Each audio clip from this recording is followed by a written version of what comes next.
welcome to another episode of our apologetic series dealing with the Muslim arguments that they typically raise to support the message of Islam, whether to support the Quran, support Muhammad, claim about miracles, claim that the Quran is complete and preserved, and so on and so forth. But today, we're going to talk about a very unique argument that for some reason, our Muslim friends just make this assumption that this is the top argument to support that the Quran is divine and inspired by God. And that's the scientific miracles that are found in the Quran. With me here in the studio, our dear brother, Dr. David Wood, who's been really doing an excellent job with us here to try to dissect those arguments and going through the series. And technically speaking, what we have done so far has to do just maybe with introductory information. Lord willing, in the future, we will take it even deeper, and we will take each one of those arguments and basically provide more ways and tools to try to respond to it, especially this particular one that we'll be doing today that has to do with the scientific evidence of the Quran. Dr. Wood, welcome back. Thank you. And this argument, the argument from scientific accuracy, is actually the first argument I ever encountered with a Muslim back in the day. Back when I was in shape, I would go to lift weights and so on, and I had a Muslim friend. This is even before Nabil. I had a Muslim friend, and we were weightlifting partners. We would spot each other and so on. And one day he told me that he wanted to show me a video, and the video was about the scientific miracles in the Quran. The guy was a Muslim, and I was watching the video, and it would over and over again. It would give a bunch of scientific facts about some topic, and then it would give some verse of the Quran, right, that said almost nothing remotely resembling the topic. Right. It would just mention a cow producing milk or something like this, and then but you were supposed to be so dazzled by all of the scientific information that when the Quran says next to nothing that any 7th century Arab couldn't have told you, then we were just supposed to be overwhelmed by this and convert to Islam. So that was my first encounter with it. And then later, of course, my friend Nabil argued that Muhammad made all kinds of miraculous scientific claims that weren't verified until centuries later, and that the Quran also made various scientific claims and that were eventually verified. And what's amazing about this is Muslims very rarely actually read the passages that they're talking about, right? Correct. Most Muslims take things based on confidence in their leaders. So they think that their scholars and their apologists are telling them the truth. Yeah, they believe that their leaders are telling them the truth. So they've never seen the actual evidence. They've never seen these actual scientific proofs. But they believe other people have, and they have confidence in these other people. That's correct. And now I'm very different. As soon as someone tells me something, I want to look it up, right? So this is very different because people actually convert to Islam based on hearing that the Quran contains all these scientific miracles, right? There are people who convert to Islam. Absolutely. Really? It contains all these scientific miracles? Yeah. The Quran contains all these scientific miracles. Muhammad said all these amazing scientific things. Well, I want to convert to this religion. Never crosses their minds. Let me see it in the books. I want to read it for myself. And that's exactly what I would say to Nabil after he would say, this is predicted in the Hadith by Muhammad. This is predicted in the Quran. I would say, okay, show me where, because I want to read the passage and see what it says. And when you do that, you start finding that all of these amazing scientific claims, there's nothing amazing about them. And you find that Muhammad got almost everything wrong that he could possibly get wrong. The only things that Muhammad got right were things that all kinds of people in the 7th century would have gotten right. So there is a sun, there is a moon, things like that. Muhammad got those right. There are stars, things like that. He gets those right. But any 7-year-old could have told you that. When you start looking at actual claims that Muhammad made that we can test scientifically, he gets everything wrong. Whenever he goes beyond what any normal person would have been able to tell you, he gets it wrong. So let's look at some examples. And since I've heard both, I've heard arguments based on the Hadiths and arguments based on the Quran. We'll look at some examples from both. So Sahih al-Bukhari, Number 3320. Muhammad said, the Prophet said, if a housefly falls in the drink of any one of you, he should dip it in the drink, for one of its wings has a disease and the other has the cure for the disease. Now, is that correct? There are Muslims today who will argue that that is actually correct, and they'll argue that there's some sort of scientific evidence. And when I brought this up with Nabil, he argued that, well, if an insect is some sort of carrier of a disease and it's still alive, it must have a resistance, and therefore, but that's not what this is saying, right? This is saying that one wing has the disease. So it's specific. Typhoid, something like that, something that makes you sick.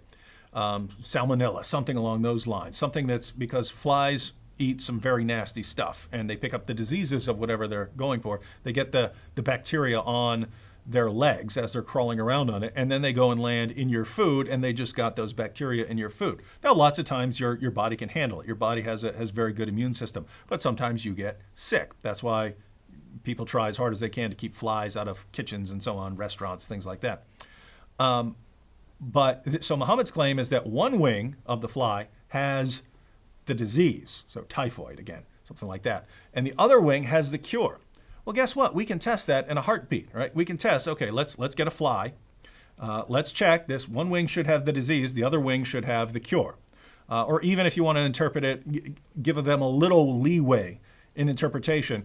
Some part of it has to have the disease and another part the cure. Correct. And so if a fly lands in your food or your drink, you shouldn't get it out and dump your drink out. You actually put the fly in there more, dunk it all in your food. That's right. Because then you can get that cure off it. And Nabil told me he actually did this because his grandma told him to do that. He said, if a fly got in your mouth, I would dunk the fly in the food. So I got all that cure. And so is this correct? No, it's not correct. And any attempts to justify this are absolutely ridiculous. No one who deals with no healthcare professional would tell you, yes, dunk flies in your food so you can get all the cure for the diseases that they carry. I mean, following this, the cures for all kinds of diseases, any disease that flies carry. You mean doctors who deal with infectious diseases, Yep. they're not going to agree with this? No one in anywhere in the healthcare profession who's actually gone to any sort of school, right? Doctors, nurses, anyone would say this, who is not already trying to defend Muhammad's views. So notice, Muhammad said something about science that we could test years later, centuries later, we can test it. That's right. And it turns out to be false. And if you follow Muhammad's advice here, you'll get very, very sick eventually. Quite frankly, we don't even need to finish the episode because we've already proved that he's false. That's it. But we have plenty more. So let's go through some more. Sahih al-Bukhari 33:26. The Prophet said, Allah created Adam, and his height was 60 cubits. 60 cubits is 90 feet. People have been decreasing in stature since Adam's creation. So I say that here's something we can test, because if Adam was 90 feet tall, and maybe you say, well, it's no problems if we don't find Adam's bones or something like that, you know. Right. But he also says that people have been shrinking since then. So Adam was 90 feet. And then, you know, his children would have been a little bit shorter, and right. their children a little bit shorter, and their children a little bit shorter, and their children a little bit shorter, and so on. And so they're getting progressively smaller. Well, this means that somewhere we should find, you know, femur bones that are 15 feet long, right? At least to prove somewhere, this theory. Yeah. Somewhere, right? Because sometimes bones do make it, right? We do find the bones. That's correct. We never find that. So if Muhammad is correct, people have been shrinking since the time of Adam, which means as you go back through time, they should get bigger and bigger and bigger. That's right? correct. When we dig up people from 2,000 years ago, 3,000 years ago, they should be bigger. Correct. And it's just not, and matter of fact, they should be significantly bigger, right? Because you're going all the way up to, 90 feet by the time you get back to Adam. And so here's another claim that Muhammad made that we can eventually test through archaeology and so on. And we just find out that the science does not support him. And also, scientists sometimes discover the so-called Homo sapiens, and we know for a fact that their height, if indeed, it's they're 100,000 years old or more, it's still normal height. Does not confirm this. Exactly. No scientist in the world is going to say, yes, Adam was 90 feet, the first man was 90 feet tall. Exactly. There are other problems like blood circulating and stuff, and something that tall and so on doesn't work at all as a living thing. Sunan Abu Dawud 67, and this one's pretty gross. Sunan Abu Dawud 67. I heard that the people asked the Prophet of Allah, water is brought for you from the well of Buddha. It is a well in which dead dogs, menstrual cloths, and excrement of people are thrown. The Messenger of Allah replied, verily, water is pure and is not defiled by anything. Muhammad, we're bringing you some water for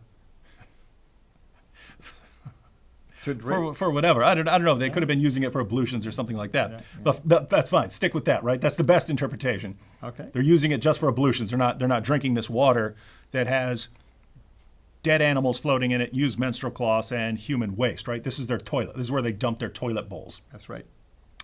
And Muhammad, you want us bringing you this water? Muhammad's response, water is pure and is not defiled by anything. Now, is any scientist on the planet going to say that nothing defiles water, that nothing makes water impure? If that's the case, then why are we spending that much money in Africa to help basically villages Yeah, they could purify just water? get the sayings of Muhammad down there and realize that Exactly. water's not made Exactly. impure by anything, right? Yeah. So here again, if you take Muhammad's words seriously, you're going to get sick and die. This is not just, hey, may have been wrong, we don't know. You will die if you follow this guy's teaching. Fortunately, most Muslims don't. They know, they understand better than their prophet did. So they know more than their prophet about science. Why do we even have to cook in boiled water? Well, you don't, because it's not defiled by anything. So you can go get some water straight out of the sewer, and it's good to go. All right, so those are claims from the Hadith, and there are many, many more. Those should give you an idea of the various kinds of things Muhammad is saying, that this guy really is saying absurd things that will get you killed if you actually follow them. And these are the sorts of claims that we can actually investigate. Correct. And they turn out to be totally ridiculous. But notice, it's Muslims who are making scientific accuracy the criterion for whether we should believe in him as a prophet. They're offering this, as you pointed out. Many Muslims view this as their main argument. That's correct. And what do we find when we look? Weird stuff. And if a Muslim will come back and tell me, oh, those hadith you picked are actually strange or weak, then why do we have him anyway? Yeah. So either way, you really cannot escape from this reality. Mm-hmm. And even if you think they're weak, somebody else will argue against your argument. Yeah. And but those are the hadith. So suppose we're dealing with a Muslim who rejects all the hadiths together. The Quran only. Yeah, That's the Quran correct. only Muslims. So then we'd be stuck with the Quran only. And so there are plenty of passages we could go to in the Quran here as well. We'll look at just a couple of passages. One is the story of Dhul Qarnayn. And what's amazing is Muslims today will say this doesn't refer to Alexander the Great, who in the time of Muhammad was referred to as the man of two horns, right? That's right. Alexander the Great is the man of two horns. That's how he's portrayed on coins. That's how they refer to him. And not only that, if you read Surah 18, the passage about Dhul Qarnayn, it matches up perfectly with the what are called the Alexander romances, these books about Alexander. All the things he did in here are mentioned in other sources of the time. So we know who this is referring to. Muslims have to deny that this is referring to Alexander because he's listed as a devout Muslim, and we know Alexander was as pagan and polytheistic as you could possibly be. Right? This guy was a devout pagan polytheist. So the Quran portrays him as a devout Muslim. We know that. So this is another example of a historical inaccuracy, but we're going to focus on the scientific inaccuracy because the Quran says in Surah 18, verses 84 to 86, Allah says, "Lo, we made Alexander," so Dhul Qarnayn. If Muslims, if you don't want to believe that this is Alexander the Great, doesn't matter, anyone you want. Lo, so we made Dhul Qarnayn strong in the land and gave him unto everything a road. And he followed a road till when he reached the setting place of the sun, he found it setting in a muddy spring and found a people thereabout. So, one, there is a setting place of the sun. There is actually a place on earth where the sun sets. 2, you can reach it. You can get there. If That's you right. go far enough west, you can reach the place of the setting of the sun, the place where the sun sets. And when you get there, you will find the sun setting in a muddy spring. The sun goes down into a muddy spring, and there are people who live there. So that's what the Quran says here. Now, how many of those statements are accurate according to modern science? 1, that there's a setting place of the sun. 2, that you can get there. 3, that if you get there, you'll find the sun setting in a muddy spring. And 4, that there are people who live there. How many of those statements would be correct according to modern scientists? I very much doubt that any of them will be correct, but even if we find one of them could be justified, probably the rest of them cannot. So this is obviously a problem. And so what do Muslims do here? They try to reinterpret the passage. And what they'll say is Dhul Qarnayn simply found some body of water, like a sea or something like this. He arrived at a sea or an ocean, and he saw a sunset, and it looked like the sun setting in this pool of water, but in actuality, he's just seeing a reflection. Now, you know Quranic Arabic. Absolutely. What is this saying? Is this saying something about it just seeming to him be that, like an optical illusion? Not at all. Not at all. In fact, you look at the commentators and they give you multiple opinions, and many of them assert and affirms that this is a muddy spring, muddy water, hot mud. I mean, all of them talk about it. And here's another observation, by the way. We know that Alexander the Great, when he was expanding, he was going east, not going west. So where exactly did he see something like this? Because going east does not at least allow him to reach a place like that.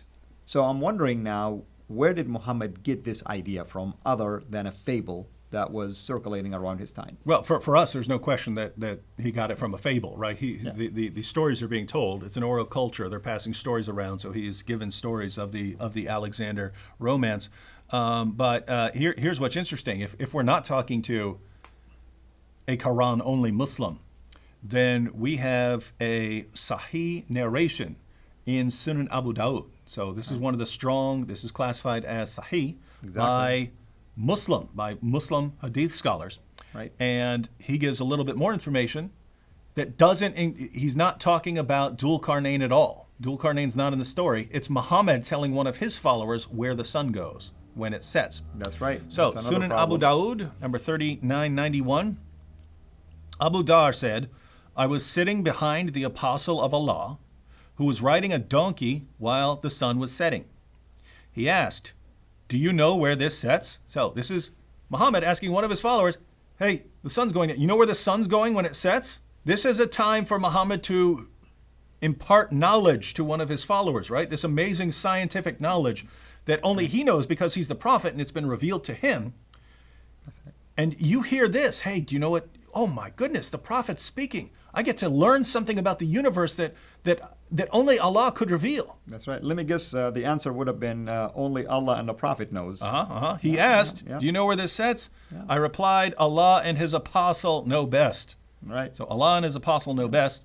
He, Muhammad, said, it sets in a spring of warm water. Wow. Nothing about something appearing to Dhul Qarnayn in a certain way, right. and because he saw a reflection or anything. This is not about Dhul Qarnayn. This is Muhammad telling one of his followers where the sun goes. What does Muhammad say? It sets, the sun sets in a spring of warm water. That's right. So we can say that Muslims who try to reinterpret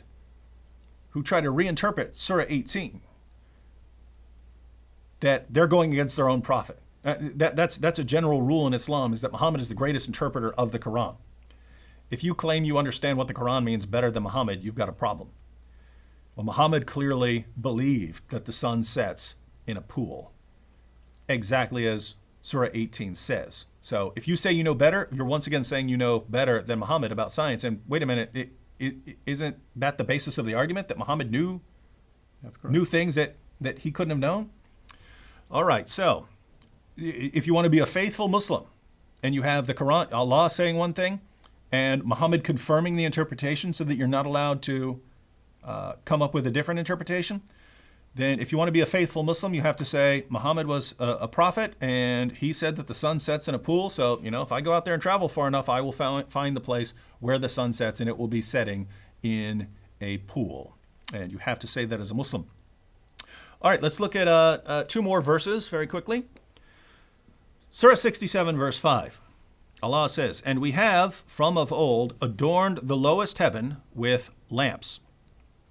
And we have made such lamps as missiles to drive away the evil one, and have prepared for them the penalty of the blazing fire." A similar passage in Surah 37 refers to these lamps as stars. So we know that they're referring to stars here. So we have adorned the lowest heaven with lamps, so with stars. So this is talking about the stars. "And we have made such lamps, stars, as missiles to drive away the evil ones." So the evil jinn and so on, "and have prepared for them the penalty of the blazing fire." Now, we know that this is referring to because Muhammad saw a shooting star with one of his followers and then started explaining what the shooting star is.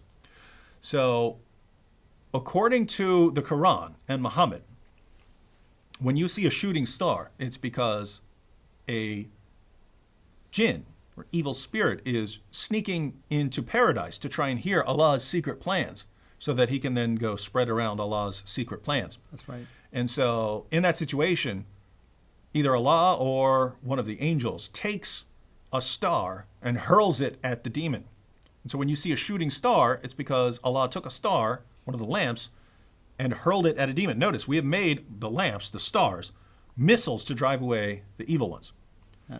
So when you see a shooting star, it's because Allah hurled a star at a demon. Now, there are multiple errors. One, shooting stars are not stars. They're big rocks that have collided with our atmosphere. But shooting stars are not actual stars. The author of the Quran believes that shooting stars are actual stars. Right. And so if the author of the Quran is Allah, then Allah, your God, Muslims, believes that shooting stars are actual stars that have collided with the Earth's atmosphere. Trust me, if an actual star collided with the Earth's atmosphere, it'd be a lot worse than seeing a shooting star. But the other thing is that when you see that, it's because a demon tried to sneak into paradise, right? Well, guess what that means? That means paradise is right outside our atmosphere, right? Exactly. It's right there. Allah's throne is paradise. Allah making his plans with the angels. There It's goes the right seven outside. heavens idea. Yeah, it's right there, right? I mean, he had to get them right there. So multiple problems here. And again, this is the argument that's supposed to show us that Islam is true. Which scientists in the world are going to say, "Oh my goodness, you mean Muhammad? Muhammad 14 centuries ago knew that shooting stars are stars that God hurled at demons to try to keep them from sneaking into paradise and listening to his plan? Oh my goodness, it's Islam must be the truth because we have miraculous scientific confirmation." How many scientists are going to say that? I've never met one. All right, one more, because we looked at Right. Muhammad's view of astronomy. And just let me just give people a quick summary of what we have discussed so far. There are problems just by reading the evidence presented to us. If you can just ask your Muslim friend just to read it for themselves, right there, you can discover problems if they're willing to reason. Yeah, I mean, notice these are obviously false claims. We can understand what these are saying, and what they're saying is obviously false. Correct. And so if Islam stands or falls with its scientific confirmation, then Islam falls because these are obviously false claims. So we'll look at one more in the realm of biology. So Allah wants to impart more knowledge and explain to us what human beings are formed from. One of the many things that the Quran says that we are formed from. But in Surah 86, verses 6 to 7, Allah says, "Man is created from a drop emitted, proceedings from between the backbone and the ribs." So the drop that we come from. The Muslim sources talk about the semen drop that we're created from, and then it unites with the female semen. Right. That's according to the Hadith. The female have semen too, and the two mix together, and whichever one rises to the top, that's the one that decides whether the child will be male or female and so on. Total nonsense according to biology. But right here, just this Quran verse, the drop that's emitted. Now, what he gets right here is that the drop of semen that's emitted does have something to do with babies being born. He gets that right. But again, that's something that anyone would have been able to tell you back then. But he goes on to tell us where it forms. So he's imparting to us some scientific knowledge that we can test. Where does the semen form? Right. Right in this area between the backbone and the ribs. Yeah, it's very specific, basically. Is this area between the backbone and ribs where semen is formed according to modern scientists? Nope. So, and by the way, again, there are many more examples like this. But when you go through the Muslim sources, if you put them all together in the Hadith and the commentaries and what we find in the Quran, you basically get a picture like this. You have a giant fish or whale at the bottom of everything. And then you have 7 earths stacked on top of each other like pancakes. They're all flat. They're stacked up like pancakes, except that there's a 500-year journey in between each one of them. Right. That's according to Muhammad. So you have 7 flat earths stacked on top of each other. And above that, you have the heaven, which is actually a solid object that will fall on us if Allah doesn't hold us up. And of course, inside there you have the stars, which are missiles that Allah uses to shoot the demons. And of course, you have the sun setting, in a muddy pool and so on.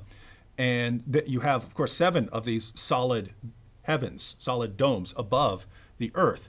And you go all the way up to the top, and then there are these 8 giant mountain goats and so on that are below the throne. So that's what you get if you look at the Muslim sources on astronomy. If you look at the Muslim sources on embryonic development, so the development of a baby, you get semen comes between the backbone and ribs, forms, and it joins with the female semen.